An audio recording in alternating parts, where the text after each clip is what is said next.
Hello বন্ধুরা, good morning. এখন 11:45টার সময় তোমাদেরকে গুড মর্নিং জানাচ্ছি। আর হ্যাঁ, তো অনেকটা সকালে উঠেছিলাম, তো সবাইকে খাবার দাবার। আচ্ছা, তো সবাইকে খাওয়া দাবার দিয়ে ওরা অফিস চলে গেছে, আর আমি একটু বসেছিলাম, উঠেই আবার শুয়ে পড়েছিলাম। শরীরটা আজকে ভালো মানে এতটা কি বলবো, শরীরটা খুব কষ্ট হচ্ছে কাল রাত থেকে, প্রচণ্ড আচ্ছা বলবো। তো কাল রাত থেকে প্রচণ্ড অ্যাসিড হয়েছে, পুরো এই ডান সাইড ধরে পুরো ভার হয়ে আছে এরকম মনে হচ্ছে আর কি। তো কাল থেকে বলবো না, দিন 4-5 ওরকম হচ্ছে অল্প অল্প, কাল থেকে কালকে একটু বেশি হয়েছে। হ্যাঁ, তো সেই কারণে উঠতে ইচ্ছে করছিল না। তোমাদের দাদাভাইরা স্নান করে নিয়েছে, তারপরে উঠেছি, উঠে আর আজকে কিছু বানায়নি। ওদের আজকে মুড়ি দিয়ে দিয়েছি, আর ওরা খেয়ে গেছে আর কি। আর তরকারি ছিল, কালকে মটর তরকারি হয়েছিল রাত্রিবেলা, তো সেগুলো ছিল, ওদেরকে গরম করে দিয়েছি, ওরা ওইটা খেয়ে চলে গেছে। তো ঘর থেকে বেরিয়ে আবার মেয়ের পড়ার খাটে আবার শুয়ে পড়েছিলাম। তোমাদের দাদা বলছে আবার শুয়ে পড়লে কেন? আমি বললাম শরীরটা খুব খারাপ লাগছে। তো এরকম ব্যাপার বলছে, ঠিক আছে দেখি আজকে একটু কাজ কম তো কোনো দিন থাকে না, বলছে দেখা যায় দুপুরে আসার সময় যদি দুধ খেয়ে দিয়ে ডাক্তারের কাছে যাবো এরকম বলেছে। তো সেটা কতটা হবে জানি না। আর আবার এখন এতটা বেলা হয়েছে, আমি কিছুও খাইনি। স্কুলে যেতে হবে? আমি যেই বলেছি ডাক্তারের কাছে যাবো, মেয়ে বলছে স্কুলে যেতে হবে। কারণ কি বলতো, মেয়ের স্কুলে মেসেজ দিচ্ছে আজকে স্কুলে বই দেবে মেয়ে। যেই শুনেছে মেয়ে তো পুরো আনন্দে আত্মহারা যাকে বলে, স্কুলে যাবে। আর আমি বলছি ডাক্তারের কাছে যাও। তো দেখা যাক কোনটা হয়। বিশেষ করে হয়তো তোমাদের দাদাভাইকে ফোন করলাম যে এরকম তো দেবে বলছে, আচ্ছা স্কুল থেকে ডাক্তারের কাছে, ফার্স্ট মেয়ের স্কুলে যেতে হবে, তারপরে ডাক্তারের কাছে, বুঝতেই পারছো। আর এত বেলা হয়ে গেছে, আমার কিছুই খাওয়া হয়নি। তোমাদের দাদাভাই বলে গিয়েছিল যে খাওয়া দাওয়া করে নিতে, একটা গ্যাসের ওষুধ খেয়ে। আর আমার গ্যাসের প্রচুর প্রবলেম আছে, সেটা অনেক দিন কমে গিয়েছিল, ডাক্তার দেখিয়ে কন্টিনিউ 3 মাস ওষুধ খেয়েছিলাম যখন তামিলনাড়ুতে ছিলাম। আচ্ছা ঠিক আছে। তো যখন তামিলনাড়ুতে ছিলাম 3 মাস ওষুধ খেয়েছিলাম, তো সুন্দর কমে গিয়েছিল, কি কোনো সমস্যা ছিল না। আবার এখানে এসে আবার এরকম প্রবলেম হয়েছে। তো দেখা যাক কি হয়, মেয়ের স্কুলে যেতে হবে, যাবো না ডাক্তারের কাছে যাবো, কোনটা আগে হয় সেটাই ভেবে পাচ্ছি না। আচ্ছা রাখো, পরে দেখো।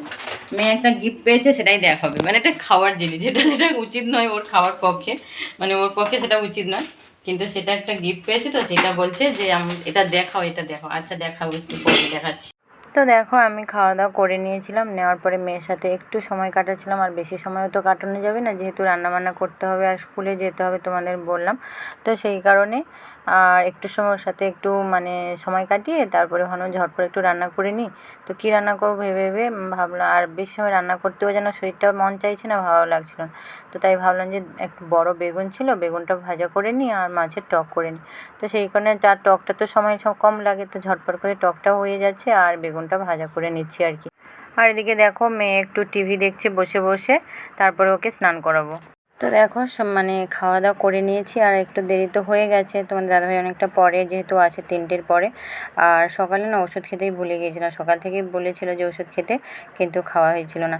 সে কারণে দুপুরে ওষুধটা খেয়েছি, তারপরে খাওয়া দাওয়া করে আর সঙ্গে সঙ্গে বেরিয়ে পড়ছি, একটুও রেস্ট নিইনি বসে, যেহেতু ওয়েদার খারাপ, তো সেই কারণে।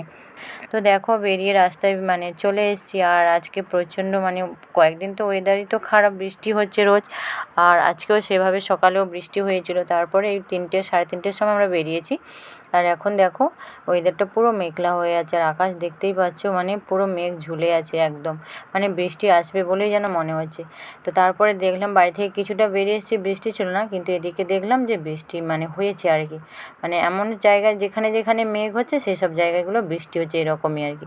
তো সকালে এরকম একটু হালকা রোদ উঠেছিল, তারপরে আবার মেঘ করে বৃষ্টি শুরু হয়েছে। আর এদিকে তো প্রচণ্ড বৃষ্টি হয়েছে, রাস্তাগুলো তো পুরো চারিদিকে নোংরা। আর যাচ্ছিলাম আর কি, আর তোমাদের দাদাভাই তো বারবারই বলছিল মেয়েকে বলছিল যে ঠিক আছে আমি নয় তোদের মানে তোমার বইগুলো নিয়ে আসবো, তোমরা নয় থাকো, কিন্তু মেয়ের বায়না মেয়ে যাবেই স্কুলে। তো সেই কারণে যাওয়া, না হলেও তোমাদের দাদাভাই একা গেলে মানে বই নিয়ে চলে আসতো, কিন্তু মেয়ের ওই বায়না, মানে সকালে বলেছিলাম যে স্কুলে বই দেবে যেতে হবে, ওইটাই ও বায়না ধরে রেখেছে যে ওকে নিয়ে যেতেই হবে। আর এই দিকটাতে আরও বেশি বৃষ্টি হয়েছে, মানে কিছু সময় আগে বৃষ্টি হয়েছে। তো পেছনে বসেছিলাম, আর পাশ দিয়ে দুটো বাস যাওয়াতে এমনভাবে জলগুলো ছিটিয়েছে না, মানে পুরো আমার নিচে মানে পুরো প্যান্টগুলো ভিজে গেছে, পা প্যান্ট যেটা পরেছিলাম আর কি। তো কী করবো বলো, রাস্তাতে বর্ষার সময় বেরোলে তো এরকমই হবে। আর এদিকে মেয়ের বায়না, ও সামনে বসবে। তো বারবার বলছিলাম মামা পেছনে আসো, কিন্তু ও পেছনে বসবে না, ও সামনে বসেই যাবে, আজকে ওর বায়না। তো দেখো, আর এই মানে ওর স্কুলের দিকেই আমরা ঢুকছি, কিন্তু ওর স্কুলের রাস্তাটা খুবই খারাপ, মানে কিছুটা যাওয়ার পরে আর কি। আর ভাবছিলাম যে বই মানে স্কুল থেকে ফেরার পথে হয়তো আমরা ভিজে যাব, মানে এতটা মেঘ করে আছে। তাই বারবার মেয়েকে বারবার বলছিল যে মামা তুমি ঘরে থাকলে হতো, আমরা মানে আমি নিয়ে চলে আসতাম। আর এই দেখো, এই রাস্তাটা প্রচুর খারাপ ছিল আর তো সেই কারণে ওইখানে আর ভিডিও করতে পারিনি। আর একদম স্কুলের মধ্যে আমরা চলে আসছি, মানে গেটের মধ্যে ঢুকেছি আর কি, স্কুলের গেটে। আর এখানে স্কুলটাতে আমার দেখতে সবথেকে ভালো লাগে, চারিদিকে সবুজে সবুজ গাছপালা, আর মানে এই বাইরের প্রকৃতিটা দেখতে খুব ভালো লাগে। আর দেখো, স্কুলটা আমার খুব সুন্দর লাগে। আর চারিদিকে মেয়ে তো বারবার বলছে মাম্মা দেখো সবুজ ঘাস চারিদিকে, অনেক সুন্দর লাগছে। আর যেহেতু আমরা প্রথম মানে ফার্স্ট অর্ডার দিয়েছিলাম বইয়ের জন্যে টাকা, তো সেই কারণে আমাদের মেসেজ দিয়েছে যারা মানে ফার্স্টে অর্ডার দিয়েছিল, টাকা দিয়েছিল জমা, তাদের জন্যে বই দিচ্ছে। আর যারা সেকেন্ড ডেটে যে যারা দিয়েছে তারা পরের ডেটে দেবে আর কি। তো সেই কারণে আজকে ফার্স্ট আমরা চলে এসেছিলাম বই আনতে। তো বই নেওয়া হয়ে গেছে, হয়ে বেরিয়ে যাচ্ছি। মেয়ে খুব খুশি, মানে এত আনন্দ পাচ্ছে মানে কি বলবো স্কুলে। আর স্কুলে গিয়েও কয়েকজন আবার মানে অ্যাডমিশন হতেও এসছে অনেকে, যারা লেট করেছে আর কি। তো চলে এসেছি, বাইরে একদিকে রোদ আর একদিকে মেঘ, যেখানে মেঘ সেখানেই বৃষ্টি হচ্ছে, পুরো অন্ধকার হয়ে আসছে এক সাইড ধরে, মানে এরকম ওয়েদারটা। আর ভয় তো করছিল যাওয়ার সময় যদি ভিজে যাই, তো যাওয়ার সময় যদিও ভিজিনি, ফেরার সময় একটু একটু ভিজে গেছি আর কি। বুকস, আচ্ছা চলো, মেয়ে তো খুব এক্সাইটেড তোমাদের বই দেখাবে, বলছে বই দেখাবো বই দেখাবো। 5টা বই ওর ক্লাসের LKG-তে, আর মেসেজ দিয়ে দিয়েছে। আর মানে খাতা পেন্সিল, মানে পেন্সিল বক্স বলো আর ড্রয়িংয়ের খাতা সব কিছু মানে আমাদের কিনতে হবে, সেটা বই দোকানে গিয়ে একদিন নিয়ে আসবো আর কি। আর তো চলো, হাঁপাচ্ছি, শরীরটা খারাপ বলে না কষ্ট হচ্ছে এইটুকুনি যাওয়ার জন্যে, মানে বাইকে 5-7 মিনিট, তাও অতটা লাগে না, 3 থেকে 4 মিনিট হয়তো হবে এরকম। আর ওখানে তো বেশি সময় নেয়নি, মানে গেছি, নামটা বলেছি আর বই দিয়েছি, মানে 15 থেকে 20 মিনিট ওইটুকুনি। তোমরা দেখেছো বেরিয়ে এসছি। চল মামা, বৃষ্টি আসছে, অন্ধকার হয়ে এসছে। তো চলো, আর বেশি দেরি করবো না, ভিজে গেছিলাম তো মেয়ে, আর আমি কম ভিজেছি, মানে অল্প। মেয়ে যেহেতু সামনে ছিল না, সামনের দিক থেকে জলটা বেশি আছে, যে মানে গাড়ি চালাক আর সামনে যে বসে, আর মেয়ে একটু ভিজে গেছে। তো চলো দুজনেই ড্রেস চেঞ্জ করি। কিরে বৃষ্টি শুরু হয়েছে? শুরু হয়ে গেছে? আচ্ছা ঠিক আছে, চলো, বৃষ্টি শুরু হয়ে গেছে, চলো পরে কথা বলছি। এই দেখো মেঘের কীরকম অবস্থাটা দেখো, আর দেখতেও খুব ভালো লাগছে যদিও এই সময়টা, আর ঝিমঝিম করে মানে বৃষ্টি পড়া শুরু হয়ে গেছে। আর দেখো মেঘের অবস্থাটা দেখো, পুরো যেন মেঘ ঝুলে আছে, মনে হচ্ছে যেন পড়ে যাবে এরকম অবস্থা মনে হচ্ছে। দেখো গাছপালাগুলো একদম ঝমঝম করছে বৃষ্টি পেয়ে। মামা চলো, বৃষ্টি শুরু হতেই আমার মেয়ে এই দেখো জানলার পাশে দাঁড়িয়ে পড়েছে বৃষ্টি দেখবে। ঠিক আছে এসো। কখন থেকে বলছে আমার বইগুলো দেখাও সবাইকে, মেয়ে নিয়ে বই নিয়ে বসে পড়েছে। কয়টা বই দিয়েছে তোমাকে স্কুল থেকে? 5টা বই, খুব খুশি। ফার্স্টে কি বই আছে? ড্রয়িং বুক, তাই তো? এই দেখো মেয়েকে এই 5টা বই দিয়েছে, ড্রয়িং বুক আছে। তুমি দেখাবে? আচ্ছা দেখাও সবাইকে। এই যে এগুলো সব ম্যাচিং ম্যাচিং করতে হবে, কালার করতে হবে। এটা হচ্ছে মেয়ের ড্রয়িং বুক। তারপরে দিয়েছে ইংলিশ রাইমস, এটা হচ্ছে ছড়ার বুক। এই দেখো এটা হচ্ছে ইংরেজির, মামা রাখো। আচ্ছা, আর এটা হচ্ছে হিন্দি, এই দেখো গীতমালা। আর এটা হচ্ছে জ্ঞান প্রভা। এই হ্যাঁ, তোমার স্কুলের নাম মহর্ষি বিদ্যা মন্দির, তাই তো? এই দেখো এটা হচ্ছে জ্ঞান প্রভা, এটাতে হিন্দি আছে আর ম্যাথ আছে আর হচ্ছে ইংলিশ আছে, সবগুলো একসাথে পাঠ পাঠ করাই আছে বইগুলো। আর বইগুলো খুলে যা দেখলাম মেয়ের প্রায় সবগুলোই ওর জানা, আর ওকে আমি তো বাড়িতেই পড়িয়েছি, বিভিন্ন ধরনের বই কিনে নিয়েছে। আর এটা হচ্ছে প্রয়াস, এইটা হচ্ছে, এটাতেও সব রকমই আছে, হিন্দি আছে, ইংরেজি আছে, আর ম্যাথমেটিক্সও আছে, সব ধরনেরই আছে। এই দেখো, এইগুলো হচ্ছে ওর বই। মেয়ে বই পেয়ে খুব খুশি, তখন থেকেই বলেই যাচ্ছে আমার বইগুলো দেখাও। না, বইগুলো গুছিয়ে দাও, দাও। কোথায় রাখবো? এখন রাখো, তুমি সন্ধেবেলা পড়তে বসবে। মেয়েকে যে গুড ম্যাথ যে বইটা আমি পড়াতাম না, সেটা সেটা পড়াতেও মেয়ের অনেকটাই সুবিধে হয়েছে। বইগুলো আমি দেখলাম। না, ওটা কে ও এরম করে রাখবে? না না, ওলে একটু আচ্ছা, মেয়ে বইগুলো সাজিয়ে দিচ্ছে, দেখো। হ্যাঁ, বই দেখাতে দেখাতে ক্লান্ত হয়ে পড়েছে, মেয়ে শুয়ে পড়েছে। তোমরা দেখেছো ওই 5টা বই দিয়েছে, আর বইগুলো আমি খুলে দেখলাম, আর সবগুলোই প্রায় ওর সবই জানা। আর ওকে আমি পড়িয়েছি তো, তাই বইগুলো দেখে তোমাদের দাদাভাই বলছে বলছে এগুলো বই ফিরিয়ে আর এখনই ওকে ইউকেজিতে তুলে দিই, এরকমই বলছে। আমি বললাম না না, ঠিক আছে থাক, একদম নিচ থেকে মানে গোড়া থেকে ভালোভাবে শক্তপোক্ত হলে তবে ওর সুবিধে হবে। তো সেই কারণে বললাম যে না ঠিক আছে, ও আরবার নতুন করে ভালো করে জানো স্কুলে গিয়ে, তো সেটা ওর সুবিধে হবে। তো জাস্ট এমনি তোমাদের দাদাভাই বলছিল যে আমাদের মানে ও যে ইচ্ছে করেই বলছে যে ভর্তি করে দেবো বইগুলো, সেরকম না। ও মানে এমনি কথায় কথায় এভাবে বলছিল আর কি, যে তাহলে ওকে বলছি, বলে মামা বইগুলো ফিরিয়ে দিই তো ইউকেজিতে তুলে দেবো, এরকম বলছিল। আমি বললাম না না, বলছে না না, ও গোড়া থেকেই পড়ুক। আর ওর অনেকটাই সুবিধে হয়েছে, মানে ওকে পড়িয়েছিলাম তো, আর ওকে যে এক্সট্রা যে অ্যাক্টিভিটিস বইগুলো পড়িয়েছিলাম সেটাতে ওর সুবিধে হয়েছে। মানে ও বইগুলো খুলেই মানে একাই একাই পড়ে যাচ্ছে এরকম। তো ভালো হোক, সেটা আমরাও চাই। ও অনেকটা বড় হোক, মানুষের মতো মানুষ হোক, এর থেকে আর বেশি কিছু আমি চাই না। তো ঠিক আছে, চলো পরে আবার কথা বলি। আর মেয়েকে একটু ঘুম পাড়াবো। সকাল সকাল উঠেছিল, মানে উঠতে চাইছিল না, যেই বলেছি যে মাম্মা তোমার মেসেজ আসছে স্কুলে বই দেবে, তো মেয়ে তো খুব খুশি। আর ফাইনালি বইটা পেয়েও খুব আনন্দ। তো চলো আবার পরে কথা হচ্ছে। মেয়ে ঘুম থেকে উঠেই ওর বায়না শুরু হয়ে গেল, এটা খাবো না, ওটা খাবো না। এখন ওকে দোকানে নিয়ে যেতে হবে, চকলেট খাবো। তাহলে ভাবো, মেয়ের বায়না দেখেছ, ওই জেলি চকলেট খাবে।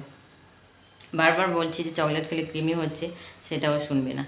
এক দুটো নিয়ে আসে, খেয়ে নিয়েছে, যেই শেষ হয়ে গেছে অমনি বলছে দোকানে চলো। আমি যেই বলেছি দোকানে যাব না, মেয়ের রাগ হয়ে যাচ্ছে, বলছে তুমি ব্যানানা খাও না, ব্যানানা কালকে খাও। তাহলে কালকে চকলেট খাবে, ব্যানানা না খেলে চকলেট আসবে না। মেয়ে কোনো কিছুই খাবে না, বায়না করে কোথায় বসে আছে। সকাল থেকে বলছে আমাকে আমার গিফটটা দেখো, আমার গিফটটা দেখো। এই হচ্ছে, দেখো কত বড়, দেখো ফোনে তোমরা বুঝতে পারছো। রেটটা হচ্ছে কত টাকা দেখে নাও। আমি তো মানে ফ্রন্ট ক্যামেরা দেখাচ্ছি, উল্টো দেখাচ্ছে 78 টাকার দাম এই লেসটার দাম। এটা হচ্ছে মানে ওই যে মাছ শাশুড়ির ছেলে যে আসে খেতে, তো ওই কালকে মেয়ের জন্য এটাই নিয়ে এসেছি। এটা হচ্ছে 157 গ্রাম, তার দাম হচ্ছে 78 টাকা। ভাবো, লেসগুলোর দাম একটু বেশি হয়। এখন 8টা বাজে, মেয়ে অনেকক্ষণ আগে শান্ত হয়েছে বায়না থেকে। মানে ঘুম থেকে উঠলে কী বলে, মানে সব বাচ্চাদেরই ঘুম থেকে ওঠার পর একটু মুডটা খারাপ হয়, মানে যেটা বায়না করে সেটাই দিতে হবে। তো ওকে অনেকক্ষণ শান্ত করালাম, বোঝালাম। তারপরে ওর নতুন বই পেয়ে তোমাদের দেখিয়েছি, বই পেয়ে তো খুব খুশি। আবার বই একটু পড়ে নিল, মানে কখন উঠেছিল বলো, তোমাদের সাথে কথা বলেছিলাম তো, এত সময় মানে ব্যানানা খেয়েছে। তারপরে বলছে আমি মানে একটু পড়বো বলে বইগুলো কিছু পড়ে নিল।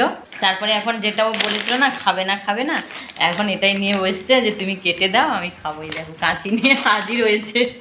তুমি কাটতে পারবে না, আমাকে দাও দাও দাও।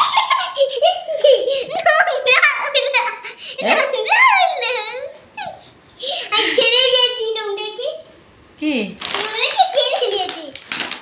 দিয়েছো? আচ্ছা,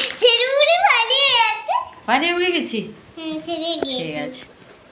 তো চলো, মেয়ে খেতে বসে গেছে। এই দেখো, মেয়ের এখন মন পুরো খুশি। ওর মুড ভালো হয়ে গেলে আমারও মুড ভালো হয়ে যাবে। ঠিক আছে, চলো মামা খাও, আর আমি রান্নাবান্নার দিকে যাই। কি রান্না করবো সেটাই ভাবছি। সয়াবিন, মেয়ে এখন সয়াবিন খেতে খুব পছন্দ করে। যখনই জিজ্ঞাসা করবো মামা কী রান্না করবো, সয়াবিন। সকাল সন্ধ্যা বলবে কি সয়াবিন, এটাই বলতে থাকে। আর মাছও বার করা হয়নি, 8টা বাজে, এখন মাছ বার করে রান্না করতে অনেক সময়, মানে পুরো বরফ হয়ে আছে মাছগুলো। তো দেখা যাক কী সবজি রান্না করা যায়। তো চলো আমি সব কিছু রেডি করি, কী রান্নাবান্না হবে। তোমরা ভিডিওটা দেখতে থাকো। তো দেখো অনেকটা তো রাত হয়ে গেছে, মেয়ের সাথে মানে ওকে সামলাতে, ওকে মানে মুড ঠিক করতে করতে অনেকটাই রাত হয়ে গেছে। তো সেই কারণে মানে কী রান্না করব ভেবে ভেবে ভাবলাম যে ডিম তরকারি রান্না করে নিই। আর মেয়ে তো সারাক্ষণ বলতেই থাকে সয়াবিন রান্না করো, সয়াবিন রান্না করো। তো সয়াবিন এতই খাওয়া হয়েছে যার খেতেই ভালো লাগছিল না। তো সেই কারণে ভাবলাম ডিম রান্না করি। আর দেখো ডিম রান্না করতে গিয়ে দেখলাম 3টে ডিম ছিল। তো আমরা যে খাবো 5 জনে। তো তারপরে তোমাদের দাদাভাইকে ফোন করলাম যে হ্যাঁ একটু তাড়াতাড়ি যাও। তো যেই বলেছে আমি বললাম যে তাড়াতাড়ি যখন আসবে তাহলে একটু ডিম নিয়ে চলে আসো, কিন্তু ও ডিম পেলো না। তো তারপরে ভাই আর ওই মাসাশুড়ির ছেলে ওরা আবার বললো যে একটা দূরে একটা দোকান খোলা থাকে, তো ওরা আবার বাইক নিয়ে গেল। তখন 10টার বেশি হয়ে গেছে। তো গিয়ে ওরা আবার ডিম নিয়ে আসলো। ডিম নিয়ে আসার পর আবার ওই দুটো ভাজবো আর কি। আর তো মানে যেহেতু বা তরকারি হয়ে গেছে প্রায়, তোমরা দেখলে, আর সেই কারণে ভাবলাম যে ডিম আর ভেজে নিই, আর ওটাতে আর তরকারিতে দেওয়ার দরকার নেই। তো বলে ওই 3টে ডিমই তরকারি করলাম আর এই 2টো ডিম ভেজে নেব। তো ভাজা করে নিচ্ছিলাম আর তোমরা দেখতেই পেয়েছো, আর রাতও অনেকটাই হয়ে গেছে। তো সেই কারণে ভাবলাম যে ঝটপট রান্না করে নিই, দিয়ে খাওয়াবো, যেহেতু রাত হয়ে যাচ্ছে, মেয়েকেও খাওয়াতে হবে। তো সেই কারণে ডিমগুলো দুটো ভেজে নিচ্ছি। তো চলো ভিডিওটা তাহলে আজকের মতো এই পর্যন্ত। আর সারাদিনটা তো সকালে শরীর খারাপ করে করে দিনটা এভাবেই কাটলো মেয়েকে নিয়ে। মেয়ে প্রতিদিনের তো বায়না এরকমই থাকে, আর ওকে আমাকে এভাবেই সামলাতে হয়। তো চলো আজকের মতো এই পর্যন্ত। পরে নতুন একটা ব্লগে অবশ্যই কথা হবে তোমাদের সাথে। তোমরা সবাই ভালো থাকো, সুস্থ থাকো, আনন্দে থাকো। টাটা।